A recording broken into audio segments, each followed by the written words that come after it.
Welcome, everybody. Shelly's here with me, and I'll introduce her in just a moment.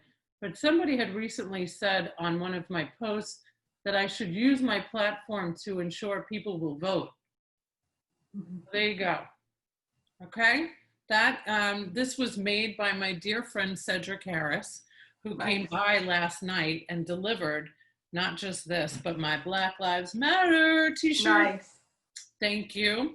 I love them. And of course, I want to support local business. I especially want to support local Black-owned business. So there's your vote for you.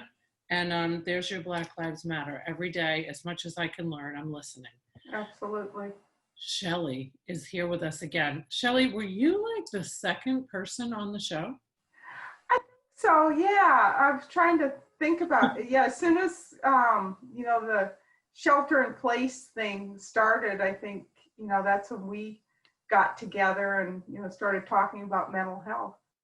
So Shelly is a licensed mental health counselor for all of you. If you did not get to watch the very first few episodes, I can't believe, I think I started this at the end of March or mid-March or whenever, and now it's June, almost the end of June.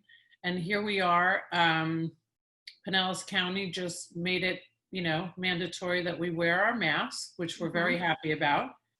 And Shelly, of course, mental health being so near and dear to my heart, as somebody who once suffered from depression and addiction and alcoholism and everything else you could mix into that mix. I knew that your role was going to be just crucial for all of us. And so I started my day by spilling my coffee grinds all over my kitchen counter. So the whole show is based around being as authentic as possible, right? And how everybody else. I spilled it all over the place. It makes me, when those things happen, it just makes me stop and go, what are you supposed to be doing? What are you supposed to be doing? Exactly. And so that's exactly when I reached out to you. I reached out to Shelly and I said, I think we need to talk about mental health today. And I'm so glad that you're here. So thank you. I'm so glad you did. Yeah. Again, thank you. Absolutely. Shelly, I want to hear about what's gone on since our first discussion back in the beginning of April to where we are today. Yes. Well, I would like to first talk about business has increased. It's up, I think, by about 75%. I've seen 75% more clients this month than I did a year ago. Wow. This month. So that's huge. That's huge. The other thing that kind of keeps me up at night is we were in poor shape prior to the pandemic with regards to mental health, because you have a fragmented system, underfunded system. You talk about the medical staff not being able to keep up, with, COVID, and they're, bringing in, Navy ships and this sort of thing. Think about the mental health crisis in a pandemic. Excuse me. In a pandemic, we didn't have a fully funded mental health system prior to this pandemic. So now you have a crisis in the mental health system. And my concern, what keeps me up at night, is what's happening to those people that can't afford mental health? What's happening to them? Yeah. Well, I know I'm really grateful that you're here. That's number one. Absolutely. As much as I'm not grateful that business went up for you 75%, I am grateful for you that people are reaching out. Do you think, I know it's obvious it's attributed to the pandemic, coupled in with some racial unrest. Do you also think it's because of your telehealth services, your teletherapy? What has the mix been like with coming into the office versus being online? Okay, I think that it's, certainly access to services for people. So telehealth is accessible, as we talk about, being able to do it anywhere. Okay. I also have a license in Colorado. And so the insurance companies have reached out to me, and I'm seeing clients from Colorado via telehealth. So yes, that's part of it. The other part of it is that we're seeing, half the people in the United States are dealing with anxiety and depression that have never dealt with it before. Take a look at the New York doc that suicided because she couldn't handle having these patients come in and not being able to help them. And they were dying, in huge numbers. Her parents and her family reported that she had never had any kind of mental health issue. Never. And then she suicides. We're talking the suicide hotline is up. They're getting overloaded, like thousands of calls. Okay, this is going to keep me up at night. Right. And it really was what I was thinking about this morning, and I'll share with you, ironically. So I had a call with one of my doctors in New York. Had to do some business, and then I jumped on my bicycle. And I was riding. So therapeutic. I needed it. I needed some therapy. Yeah, absolutely. And I rode my bike, and I listened to my AirPods, and I'm usually listening to a podcast. And I was listening to this great podcast, and it was soothing me already. And then I got a text message, and I can say, play text message. And it was from a friend in New York who sends like a morning meditation, Yeah. I was annoyed. Okay. I was like, listen to my podcast. I was trying to get it off. And then I was like, no, listen to this. And I listened to it, and it was so fitting for what we're talking about today, because it's about helping others. And the whole meditation was about praying for others. I love that. Yeah. And coming together for others and getting out of self. Yeah. It's really so healing. And I know the work that you do, as traumatic as it can be, is so healing, because you are helping so many people. Tell me about, you met Sarah Connolly. Yes, I did. Of the show. And you guys, I don't know, you're ruling the world by now? What's happening? No, well, I had a vision about doing a warm line, is what I would, how I clarified it or defined it. And it's telephonic services for seniors or older adults who, they're living, they can be anywhere from age 55 to, 100, and they're living in assisted living facilities. So my hope was that we could get this warm line going, or they're calling it Care Connection, that we could get this going so that seniors would feel less lonely. And so now the idea was, a vision I had has now morphed into an actual program that's going to be piloted in these assisted living facilities. I think it takes off in July. So we have somebody who's designed the software for it, and is going to be able, we have volunteers, we have some social work students, we welcome anyone. And Sharon herself is volunteered. Yeah. So we welcome anyone. It's not, you don't have to, as I said, there's no formal training. You don't have to have a degree to do it. It's just, we want someone on the other end of the line to talk with these folks and, ask how they're doing, have a little bit of history. They have great wisdom. I think we should be, half of my friends are in their 70s, right? I love it. I love asking them questions about business or life in general. They just have so much wisdom. I love that this has happened. I think it's wonderful. I also thank you. Yeah, because you connected the great Sarah, Casey Conley, the great attorney.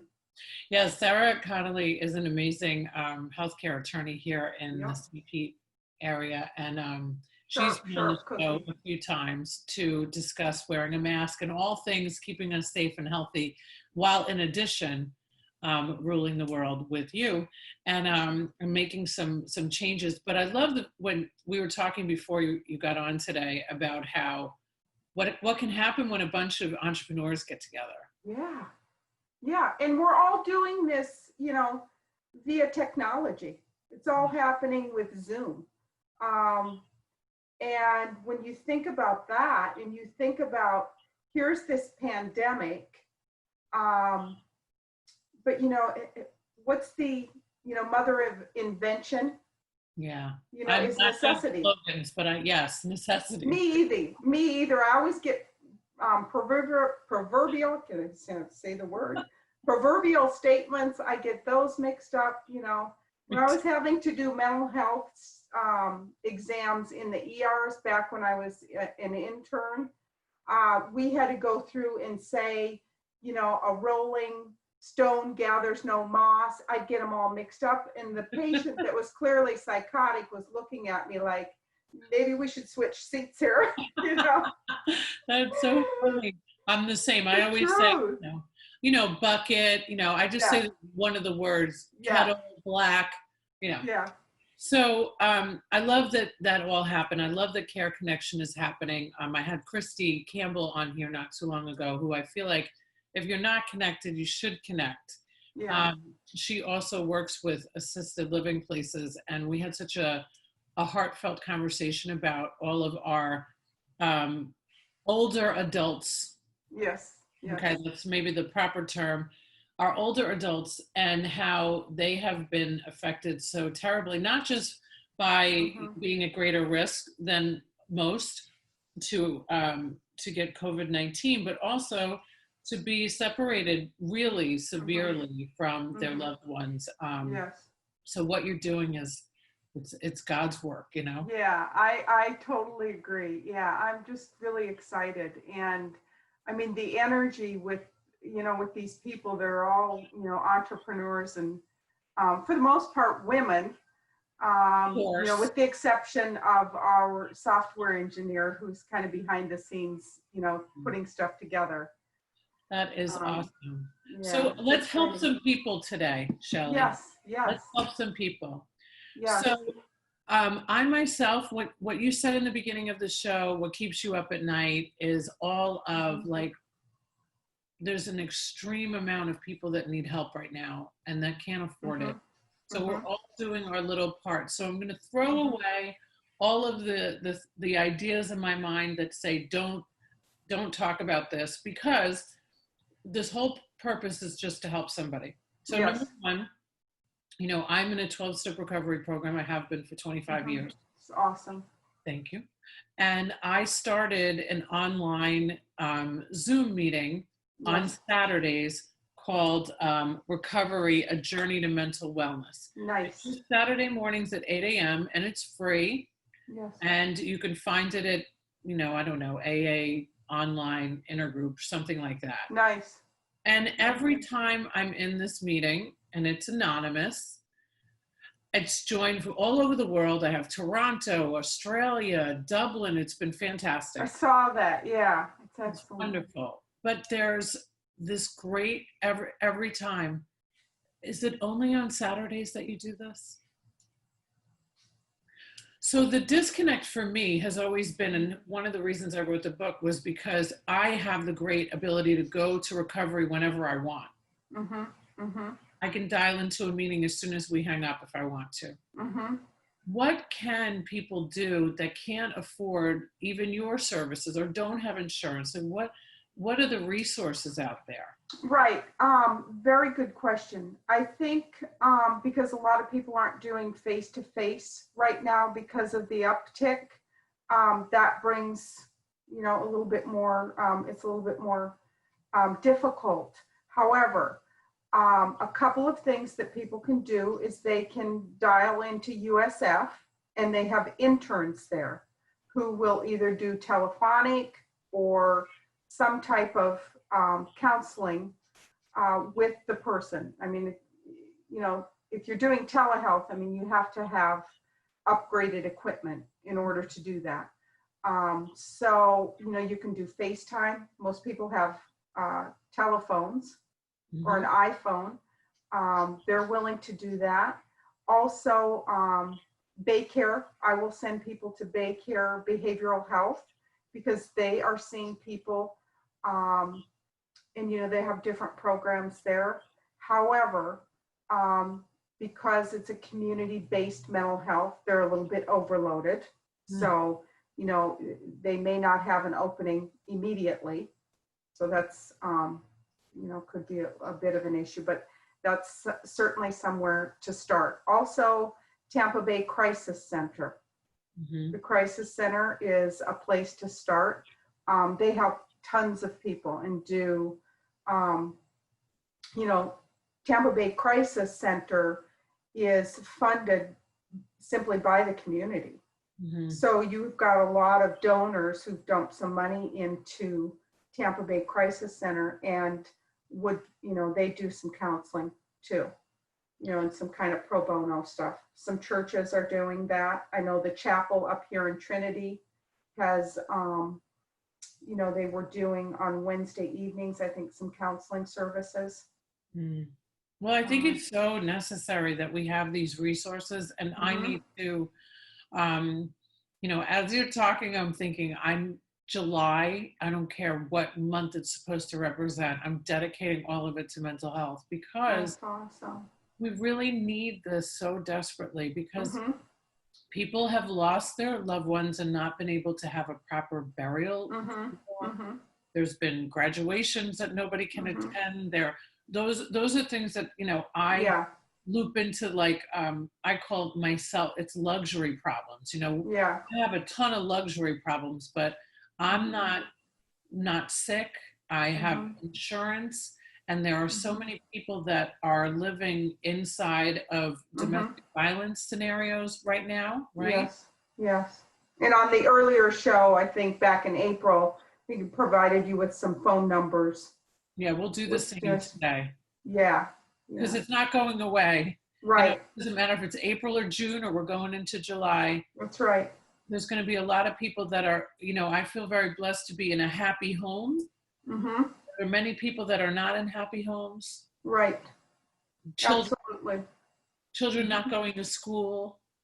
Not being able to be fed. So it was kind of overwhelming for me to think about all of that this morning. And I'm like, I need Shelly.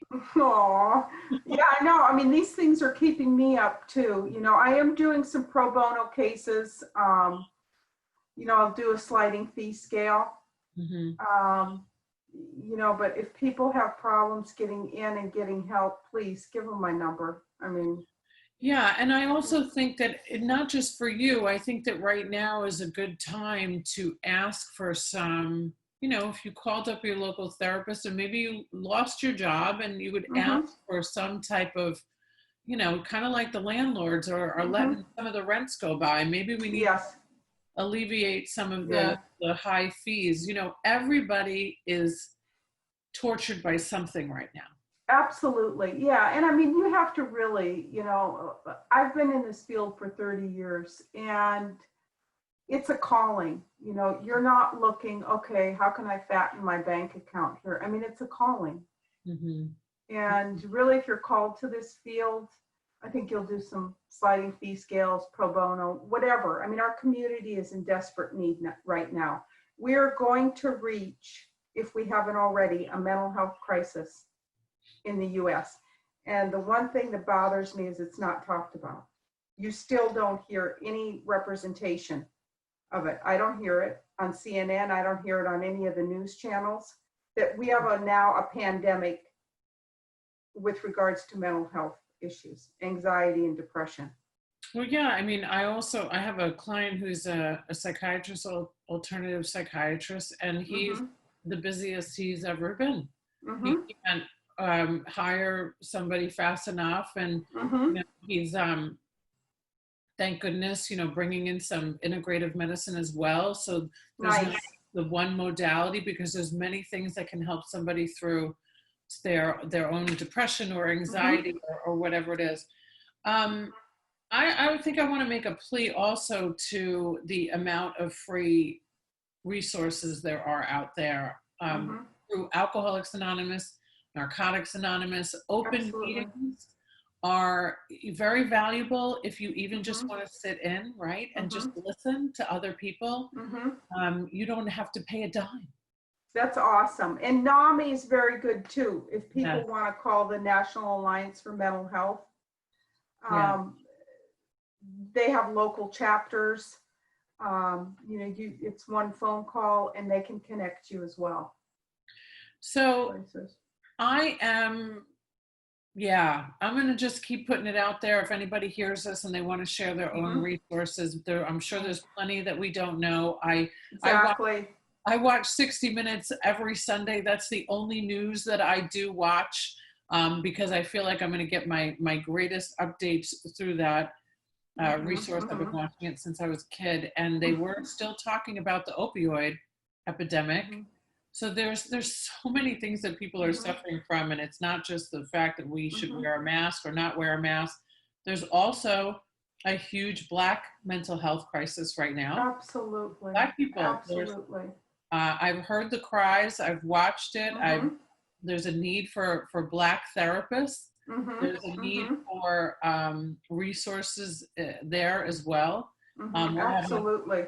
uncomfortable, strong conversations that we need to keep on having. Mhm. Mhm. And I wrote it down here. I wrote "Rise Up." I feel like that's what you've done, and I feel like a lot of people have risen to the occasion. You know, real leaders are Mhm. the ones that are going to really speak up about the hard things, and you're speaking up about hard Yeah. things every day. Yes. Yes. Yeah. Yes. And we need to be, a community. And people really, if I can say anything today, people really need to be comforted. Yeah.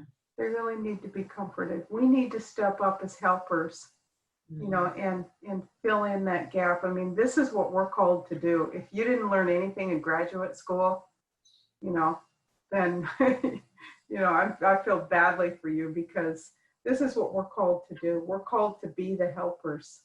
Yeah. And there's never been a greater time in history than this year, 2020, to be able to put that degree into practice. This is what we went to school for.